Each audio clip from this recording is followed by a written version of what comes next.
बहुत सारे एस्ट्रोलॉजर्स को आपने कहते हुए सुना होगा कि इस नक्षत्र के देवता केतु हैं, इस नक्षत्र के देवता राहु हैं। लेकिन मैं आज इस मिसकंसेप्शन को बिल्कुल निकाल देना चाहता हूँ आप लोगों के दिमाग से कि नक्षत्रों के देवता ग्रह नहीं होते। ठीक है, नक्षत्र जो है वो बहुत बड़ा पिक्चर है, बिगर पिक्चर है, उनके पास ज़्यादा पावर्स होती हैं। तो नक्षत्रों से ये जो ग्रह हैं वो पावर ग्रहण करते हैं। नक्षत्र के देवता ग्रह कभी नहीं हो सकते। दूसरी बात जो है वो ये है कि हर नक्षत्र के अपने देवता होते हैं और हर नक्षत्र अपने देवता से अपनी शक्तियाँ अर्जित करता है, ग्रहण करता है। ठीक है, तो जैसे कि अश्वनी नक्षत्र है, अश्वनी नक्षत्र के जो देवता होते हैं वो अश्वनी कुमार होते हैं। ठीक है, तो अश्वनी नक्षत्र अपनी शक्तियाँ कहाँ से लेगा? अश्वनी कुमार से लेगा। और जैसे कि किसी का अश्वनी नक्षत्र है तो वह जातक अगर अश्वनी कुमार की पूजा करे, उनके नाम से होम करे, हवन करे, तो उसका जो करियर पाथ होगा या जो लाइफ की समृद्धि होगी वो बहुत गुना बढ़ जाएगी। तो ये सबसे पहला उपाय आपको बता दिया कि आपका जो भी कोई नक्षत्र है उस नक्षत्र को आप एक्टिवेट रखिए। इसलिए पुराने ज़माने में लोग नाम रखते थे ग्रहों के, नक्षत्रों के हिसाब से। नाम क्यों रखते थे? नाम का पहला अक्षर जो है वो नक्षत्रों के हिसाब से रखते थे ताकि जब भी वो नाम पुकारा जाए आपका नक्षत्र एक्टिवेट हो। ठीक है, लेकिन आजकल तो ज़माना बदल गया है और लोग तरह तरह के नाम रख रहे हैं जिन नामों का कोई मतलब भी नहीं है। तो अगर if we come to the Vedic shastra, ठीक है, तो हर चीज़ का एक साइंटिफिक रीज़न है। हम ऐसे क्यों करते हैं, इसका क्या फ़ायदा होगा, एक वैदिक रीज़न है, उस कारण से हम करते हैं। बट आजकल के मॉडर्न ज़माना में हमारे ग्रंथों की, हमारे जो बिलीफ सिस्टम है उसकी धज्जियाँ उड़ाते हैं लोग। लेकिन ऐसा करके वो अपने आप को ही दुखी कर रहे हैं, किसी और का बुरा तो हो नहीं रहा। ठीक है, तो अब बात करते हैं कि 27 नक्षत्र होते हैं। ठीक है, अब 27 नक्षत्र होते हैं, 27 नक्षत्र के एट्रीब्यूट्स को याद रखना, उनके देवता को याद रखना, उनके सिंबल्स को याद रखना, it's a very hectic task. ठीक है, कैसे करें? तो मैं ये कोशिश करूँगा कि आपको इस तरीके से कहानी सुनाऊँ कि आपको हर नक्षत्र के जो एट्रीब्यूट्स है वो कहानी के माध्यम से याद हो जाए। ठीक है, तो चलिए नक्षत्र, अश्वनी नक्षत्र के देवता होते हैं अश्वनी कुमार। इनको दो घोड़ों के सर से भी डिनोट करते हैं। क्यों करते हैं, कैसे करते हैं, सब कुछ जानेंगे। तो क्या हुआ, एक बार ऐसा हुआ कि सूर्यदेव की पत्नी संजना, जो संजना उनकी पत्नी थी, वो सूर्यदेव के ताप से, प्रताप से, तेज से उनका पूरा शरीर जो है ना वो कुंठित हो गया था। ठीक है, कमज़ोर हो गया था। तो उन्होंने ये फैसला किया कि चूँकि सूर्य का ताप बहुत होता है, ठीक है, तो उनका तेज बहुत होता है। तो अब सूर्य पत्नी जो थी उनके तेज को बर्दाश्त नहीं कर पा रही थी। तो उन्होंने डिसाइड किया कि मैं पृथ्वी पर जाऊंगी, तपस्या करूंगी, तपस्या करके तप करके मैं तेज को अर्जित करूंगी और फिर मैं अपने पति के साथ अपना जीवन व्यतीत करूंगी। ठीक है, तो संजना ने ये डिसाइड कर लिया और संजना पृथ्वी पर जाने वाली थी। तो उन्हें ध्यान आया कि अगर मैं यहाँ से चली जाती हूँ तो फिर मेरे पीछे मेरे पति का, मेरे बच्चों का कौन ख्याल रखेगा। तो उन्होंने अपना एक क्लोन बनाया और चूँकि वो देवी थी, उनमें दैवीय शक्ति थी, तो अपना क्लोन बना सकती थी, बना लिया को। ठीक है, तो वो क्लोन जो थी उनका नाम छाया रखा गया। ठीक है, मतलब उनको बाद में छाया के नाम से जाना गया। अब सूर्य और संजना के 3 संतानें थी। ठीक है, पहला संतान जो था वो था मनु। ठीक है, जिनके मनुष्य जो हैं, जिनके वंशज कहे जाते हैं, तो वो मनु सूर्य के प्रथम पुत्र थे। दूसरे पुत्र जो थे जिनको हम सभी लोग जानते हैं वो है यमराज। ठीक है, तो यमराज जो है वो सूर्य के दूसरे पुत्र थे। तीसरा पुत्र जो तीसरी पुत्री थी और उनका नाम था यमी। ठीक है, जिन्हें हम यमुना नदी के नाम से भी जानते हैं, तो वो सूर्य पुत्री थी। ठीक है, तो ये 3 संतानें जो हैं वो किनसे हुए? वो सूर्य और संजना, इनके संगम से ये 3 संतानें हुई। फिर जब संजना जो थी वो पृथ्वी पर चली गई अपना तप करने, तो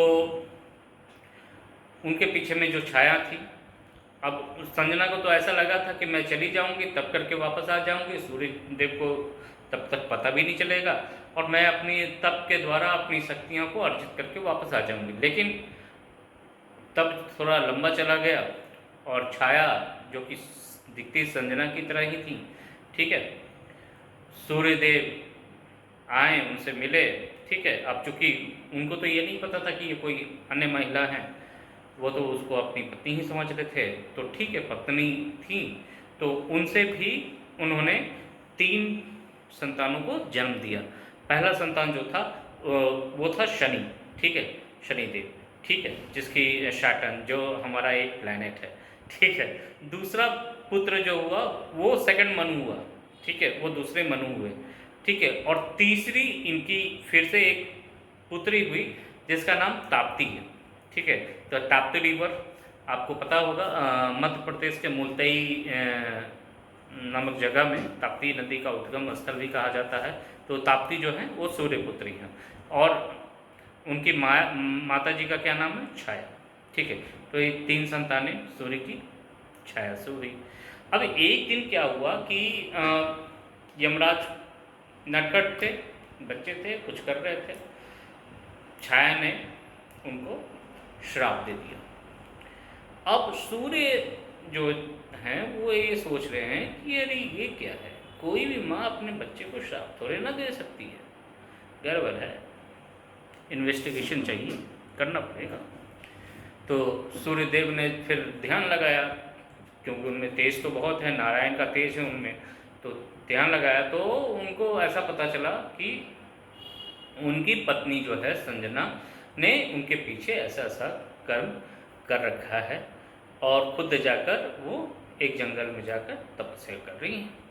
तो सूर्यदेव ने बोला कि ठीक है चलो मैं भी चलता हूँ अपनी पत्नी के पास, संजना के पास। तो सूर्यदेव ने भी एक घोड़े का रूप बनाया, ठीक है, और पहुँच के उस वन में। अब जब संजना ने देखा कि सूर्यदेव आ गए तो संजना वहाँ से भागी, क्योंकि बता के तो आई नहीं थी, एक गिल्ट था, फीलिंग थी। बट सूर्यदेव ने भी घोड़े का लिया और रूप लिया और पीछा किया और संजना को पकड़ लिया। फिर दोनों में मेल मिलाप हुआ, बहुत दिन से मिले नहीं थे, तो ठीक है, प्यार मोहब्बत की बातें हुई। उसके बाद यहाँ पर भी जो तीसरा बैच है, तो वहाँ पर 3 संतान का फिर जन्म हुआ, ठीक है। तो इस समय जब अश्व के रूप में जब संजना और सूर्यदेव थे, तो इनके 2 पुत्र हुए जिनको अश्वनी कुमार कहा जाता है, ठीक है। और एक तीसरा पुत्र भी हुआ जिसको रेवंता कहा गया, ठीक है। तो रेवंता जो थे वो तीसरे पुत्र थे ये वाला समय में, ठीक है। तो इस तरीके से 3 संतान का यहाँ पर भी जन्म हुआ, ठीक है। कहा ऐसा जाता है कि संजना के जो नॉस्ट्रिल्स हैं, दोनों नॉस्ट्रिल से एक एक पुत्र का जन्म हुआ, ठीक है। और इन दोनों पुत्रों को अश्वनी कुमार कहा गया, ठीक है। अब कुछ बातें जो हैं, जो हमारे वेदों से और पुराणों से जो कलेक्शन हमने की है उसके बारे में आपको बताते हैं, स्टोरी बताते हैं आपको। तो हुआ कैसे कि ऋग्वेद में लिखा हुआ है, ऋग्वेद के 22वें अध्याय में लिखा हुआ है कि एक बार ऋषि दधीची जो थे उनको ये मन में आया कि भाई अमृत का ज्ञान कैसे लिया जाए। तो उन्होंने इंद्र के पास गया, इंद्र के पास अमृत अर्जित करने का ज्ञान था। तो इंद्र ने ऋषि दधीची जो कि बहुत बड़े शिव भक्त थे, ठीक है, तो उन्होंने ऋषि दधीची को अमृत पाने का ज्ञान सिखाया। लेकिन साथ ही साथ एक कंडीशन भी रख दी, कंडीशन रख दी कि अगर आपने ये ज्ञान, अब वो इंद्र तो बड़े ही इनसिक्योर देवता थे, उनको ये लगता था कि कोई दानव राक्षस के हाथ में ये सीक्रेट चला गया तो फिर बहुत गड़बड़ हो जाएगी। ठीक है, तो उन्होंने दधीजी ऋषि को एक कंडीशन में बांध दिया कि भाई हमने आपको सिखा तो दिया है, लेकिन आप किसी को और को ये ज्ञान नहीं देंगे। अगर आप देंगे तो आपका सर उतार दिया जाए, मतलब उतर जाए, सर कट जाए, ऐसा उन्होंने एक कंडीशन दे दिया। ठीक है, अब क्या हुआ कि एक बार जो अश्वनी कुमार थे, ठीक है, अश्वनी कुमार क्या हैं कि वो दे आर डॉक्टर्स, देवताओं के डॉक्टर्स हैं, ऐसा कह सकते हैं। क्योंकि उन्होंने चूँकि सूर्य के पुत्र थे, तो सूर्य जो है वो आयुर्वेदिक साइंस में सबसे ऊपर माने जाते हैं। तो उन्होंने अपने पुत्रों को ये शक्तियाँ दी थी कि उन्हें सारी चीज़ों के तत्वों का ज्ञान था और सर्जरी का भी ज्ञान था। तो वो मोर और लेस आप ये कह सकते हो कि अश्वनी कुमार जो थे वो देवताओं के डॉक्टर्स थे। ठीक है, तो अब अश्वनी कुमार को लगा कि यार अमृत भी अगर मिल जाए मुझे, है ना भाई, अमृत में मिल जाए हमें तो क्या होगा, तो हम ज़्यादा पावरफुल हो जाएंगे, हम लोगों की ज़्यादा सेवा कर पाएंगे। तो उन्होंने सोचा कि चलो ये जो विद्या है ना, ये विद्या हमें सीखनी चाहिए। तो गए ऋषि दधीजी के पास कि सिखा दीजिए हमें। अब ऋषि दधीजी जो थे वो बहुत बड़े शिव भक्त थे। उन्होंने देखा कि इनका ध्यय बड़ा ही अच्छा है, तो इनको सिखाना चाहिए। लेकिन फिर इंद्र का जो वो वचन था वो सामने आ गया। तो ये जो अश्वनी कुमार थे ना, देवर सुपर सर्जन्स।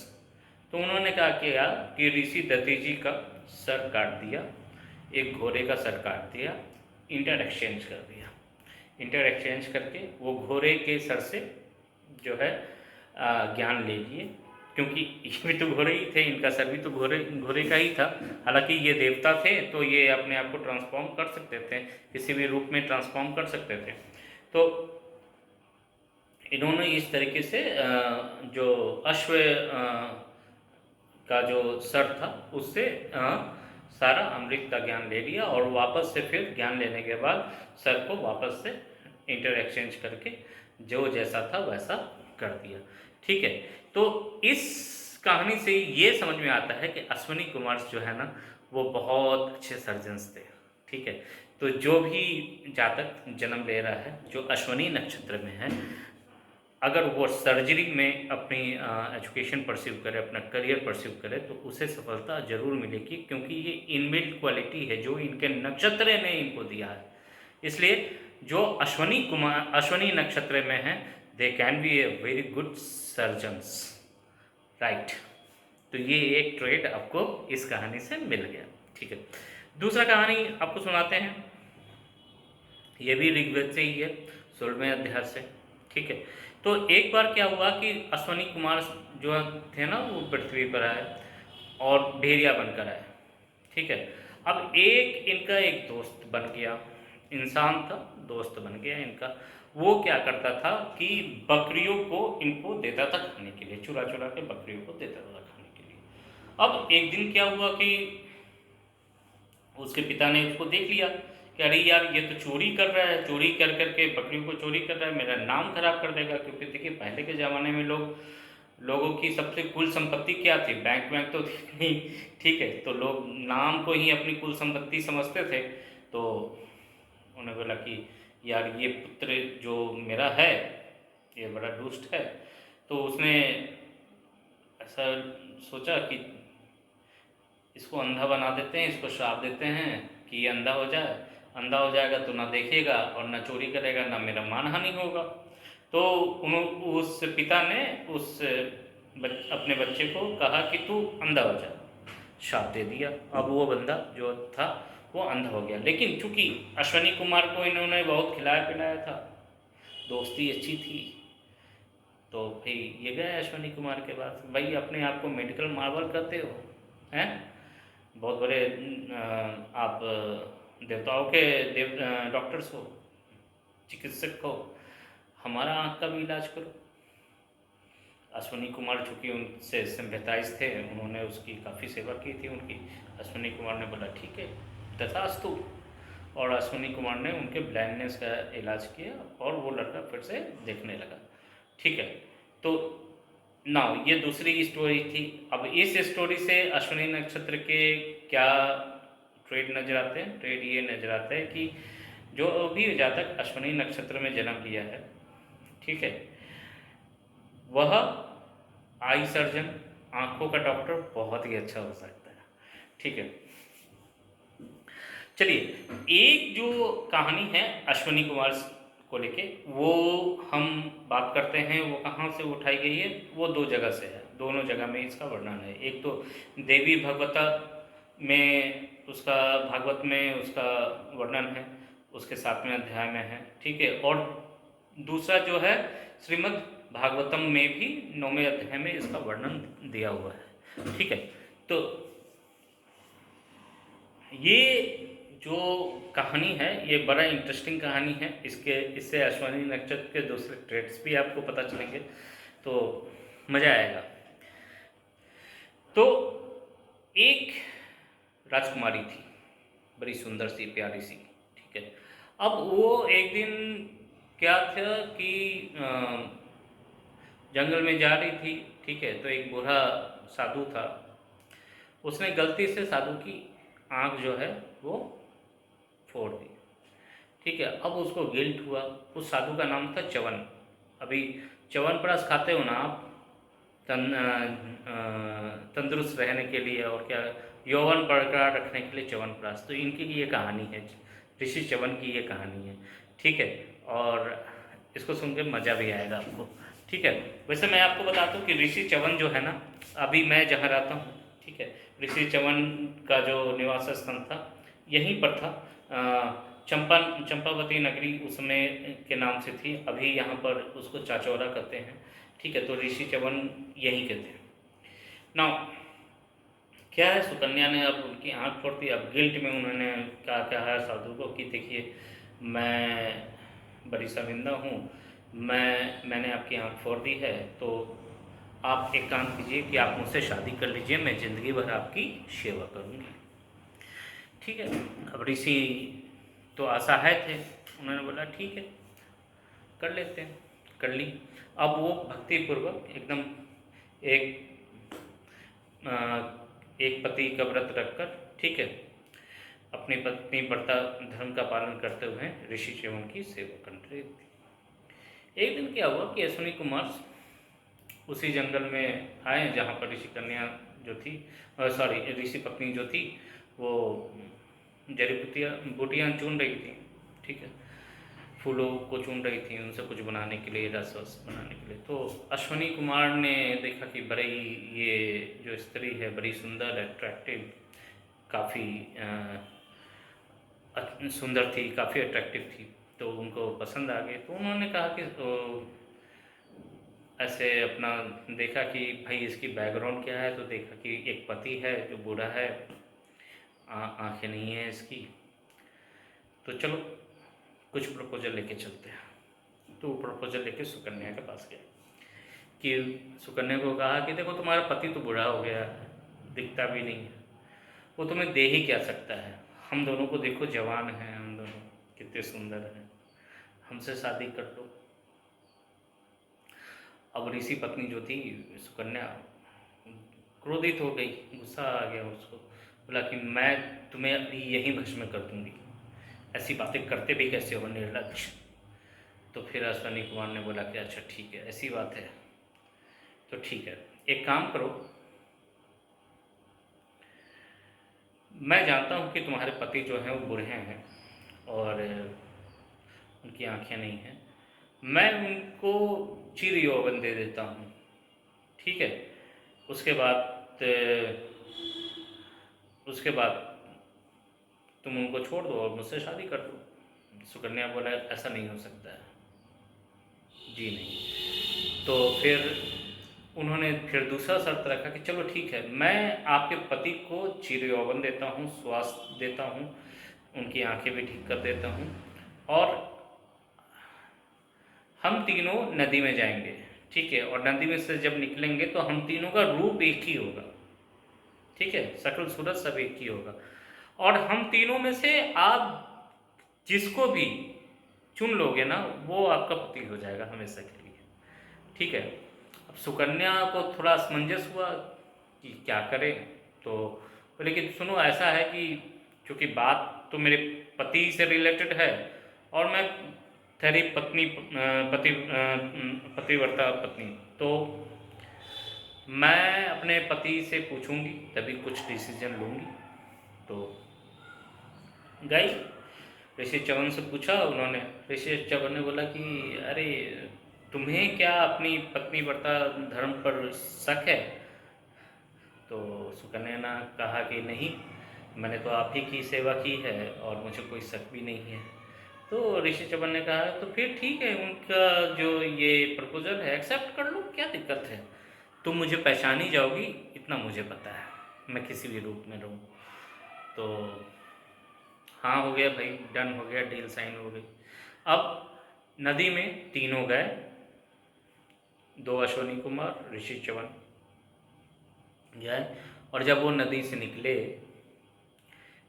तीनों का रूप एक ही जैसा था, यौवन भरपूर था। बट जो सुकन्या थी ना, उन्होंने अपने पति ऋषि यवन को पहचान लिया। इस बात से अश्वनी कुमार बड़े इम्प्रेस्ड हो गए और उन्होंने उनको वरदान दिया कि ऋषि चवन जो है, इनका यौवन कभी भी नहीं घटेगा, ठीक है, ये चिरकाल तक युवा ही अवस्था में ही रहेंगे और इन्हें कोई बीमारी वगैरह भी नहीं आएगी। और ये कर कर वो वहाँ से चले गए, ठीक है। तो ये जो कहानी है ना, अब इस कहानी से आपको क्या पता चलता है? तो इस कहानी से आपको ये पता चलता है कि जो अश्वनी नक्षत्र है वो there for the medical marvels, ठीक है। वो अपनी जो चिकित्सीय तकनीक थी उससे वो कुछ भी कर सकते थे, ठीक है। तो आँखों का इलाज करना ये अश्वनी नक्षत्र के हैं, ठीक है। हेल्थ देना, हेल्थ की प्रॉस्पेरिटी देना, ये भी अश्वनी नक्षत्र का एक ये है। जो सुकन्या का कहानी हम सुने, तो सुकन्या की कहानी में सबसे बड़ी चीज़ क्या है कि loyalty. Sukanya was very loyal to her husband, ठीक है। तो अश्वनी नक्षत्र के जातक जो हैं वो लॉयल भी होते हैं, ठीक है। और एक जो अलग सी बात नज़र आती है इस कहानी से कि एपेटाइट फॉर एंजॉयमेंट, अश्वनी नक्षत्र के जो लोग हैं ना, वो अपने लिए मतलब सुयोग्य साथी ढूंढते रहते हैं, ठीक है। तो ये भी एक उनका ट्रेट है, ठीक है। तो ये रहा अश्विनी नक्षत्र के, ये तीन कहानियाँ मैंने आपको अभी सुनाई हैं, ठीक है। अब इससे एक चीज़ और समझ में आती है कि महिलाओं के लिए बहुत इम्पॉर्टेंट, कि जो भी महिला अगर यौवन चाहती हैं और चाहती हैं कि वो बहुत ही ब्यूटीफुल दिखें, they should worship Ashwani Kumars, ठीक है, क्योंकि वो ब्यूटी देते हैं एंड यौवन देते हैं, ठीक है।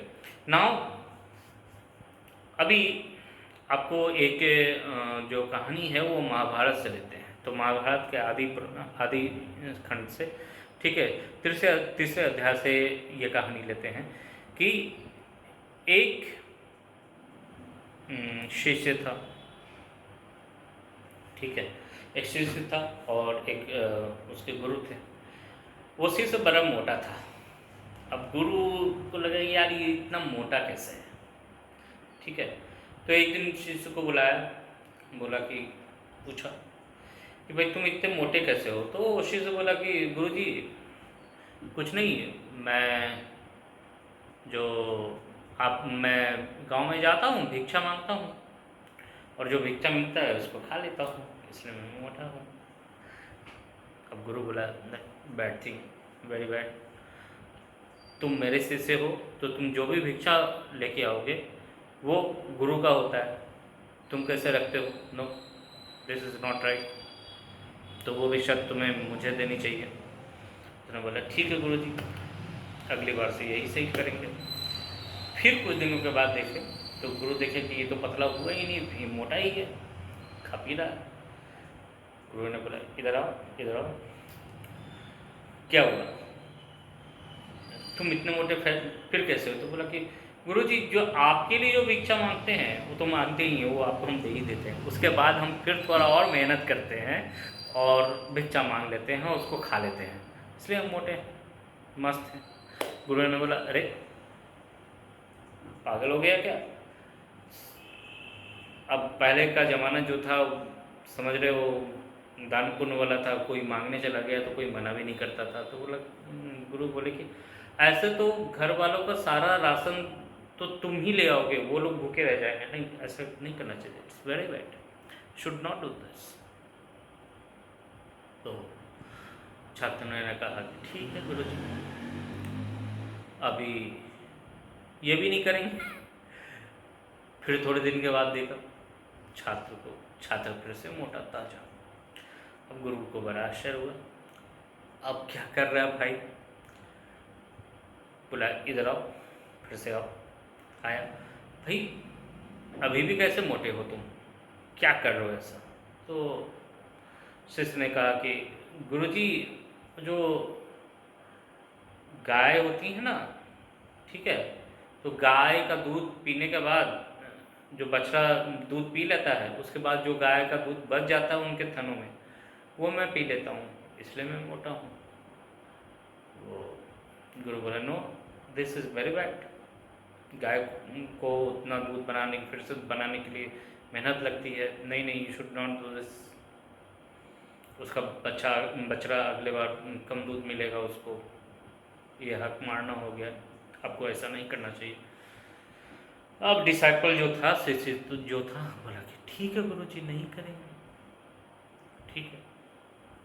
उसके बाद फिर क्या हुआ, थोड़े दिन के बाद देखा तो वो लड़का फिर से मोटा ताजा है।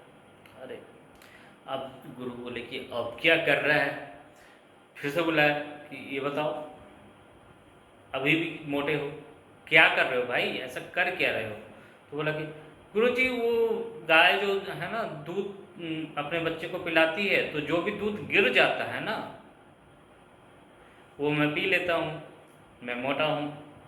गुरु ने बोला कि गाय का तो जो अंतर रूप है वो करुणा का है, अब चूँकि तुम पीते हो, उसको पता है, इसलिए वो ज़्यादा गिरा देती है, तुम ऐसा नहीं करो, उसका बच्चा भूखा रह जाएगा। फिर शिष्य बोला चलो ठीक है गुरुजी, नहीं करते।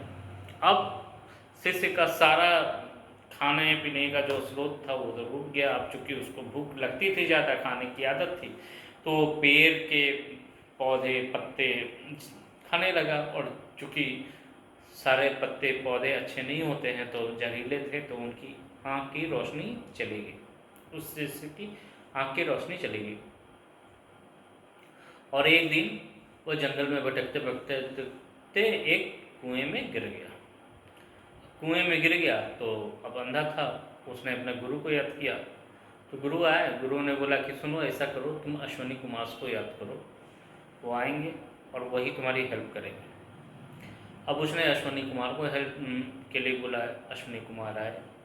अश्विनी कुमार आए, अश्विनी कुमार ने कहा कि ठीक है, ये तुम लो, एक रोटी का टुकड़ा दिया कि ये रोटी का टुकड़ा लो और तुम इसको खा लो, तुम्हारी आंखें ठीक हो जाएंगी, ठीक है। तो शिष्य ने बोला कि नहीं नहीं, मैं ये रोटी का टुकड़ा नहीं खा सकता, ये रोटी का टुकड़ा पहले मैं अपने गुरु को अर्पित करूँगा, तब मैं खाऊँगा। एंड तो अश्विनी कुमार ने कहा कि देखिए, ये जो आपके साथ हुआ है ना, आपके गुरु के साथ भी हुआ था, ठीक है, ऐसा ही हुआ था, और हमने उन्हें भी ये रोटी का टुकड़ा दिए थे, वो खाए थे और उनकी आंखें वापस आ गई थी, तो अब खा लो। शिष्य बोला कि ना, ऐसा नहीं होगा भाई, मैं गुरु भक्त हूँ, ये रोटी का टुकड़ा जो है ये सबसे पहले मैं अपने गुरु को ही दूंगा। अश्विनी कुमार बहुत इम्प्रेस हो गया, ठीक है। वो बोले कि तथास्तु। अश्विनी कुमार ने उनको विजन दे दी, उनके जो दांत थे वो सोने के कर दिए, ठीक है। और उसी समय अश्विनी कुमार ने उसके गुरु के दांत को लोहे के कर दिए, ठीक है।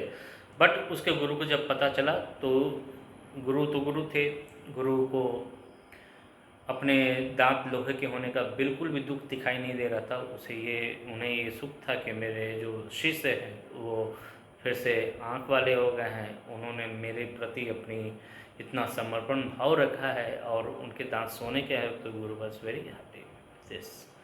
ठीक है, तो इस कथा से जो तात्पर्य निकल के आता है वो ये है कि यदि अश्विनी नक्षत्र का बच्चा या कोई भी है, वो अगर समर्पण की भावना रखता है, लॉयल्टी रखता है, तो अश्विनी कुमार उसे वो सारी चीज़ें देते हैं, यौवन देते हैं, हेल्थ देते हैं, और वो भी चीज़ें देते हैं जिसकी वो कामना नहीं करते, लेकिन उनके लिए ऐश्वर्य का साधन होता है।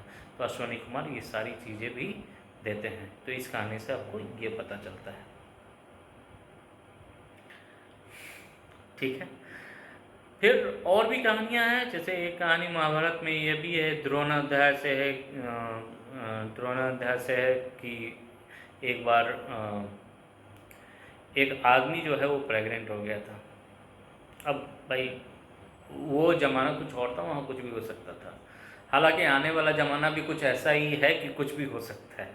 ठीक है, तो इसकी कोई गारंटी नहीं है कि कौन सा ज़माना ख़राब था और कौन सा अच्छा। सबकी अपनी अपनी टेक्निक है। ठीक है, आने वाला ज़माना भी बड़ा ख़तरनाक ही है। ठीक है, तो फिर अश्विनी कुमार ने आके उस आदमी की डिलीवरी कराई थी। ठीक है, सो इससे भी यही पता चलता है कि भाई अश्विनी नक्षत्र के जो जातक हैं, they are very good doctors, और वो अगर गायनेकोलॉजी भी लें तो काफ़ी अच्छा कर सकते हैं उसमें। ठीक है, फिर ऋग्वेद के अध्याय 11 से, ठीक है, एक कहानी है कि एक बार जो है ना बारिश नहीं हो रही थी, बहुत सूखा पड़ गया था। तो अश्विनी कुमार ने बारिश करवाई थी। ठीक है, और एक बार अश्विनी कुमार ने रेगिस्तान में गड्ढा खोदकर वहाँ से भी पानी निकाला था। ठीक है, तो इस कहानी से ये मतलब है, इसको अगर हम ज्योतिषीय पहलू लेंगे तो इसको ये कह सकते हैं कि जब मून अश्विनी नक्षत्र में है, जब भी मून अश्विनी नक्षत्र में जाए तो उस दिन को आप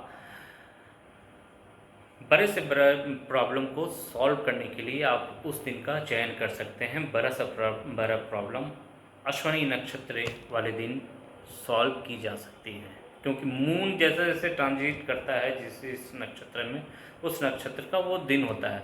तो ये कहते हैं कि अश्विनी नक्षत्र वाले दिन अगर आप बहुत बड़े से बड़े प्रॉब्लम का सलूशन चाहते हैं तो अश्विनी नक्षत्र वाले दिन आप बैठिए, मिलिए, बात कीजिए, प्रॉब्लम का हल ढूंढिए, प्रॉब्लम आपकी सॉल्व हो जाएगी।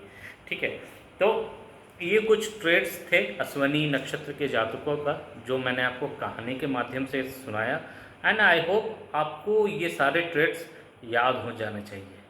ठीक है, तो वेल्थ चाहिए, ब्यूटी चाहिए, हेल्थ चाहिए, प्रॉस्पेरिटी चाहिए, तो अश्विनी कुमार की पूजा करनी चाहिए। इनके नाम से आप होम करें। ठीक है, तो आपको ये सारी चीज़ें प्राप्त होगी। ठीक है,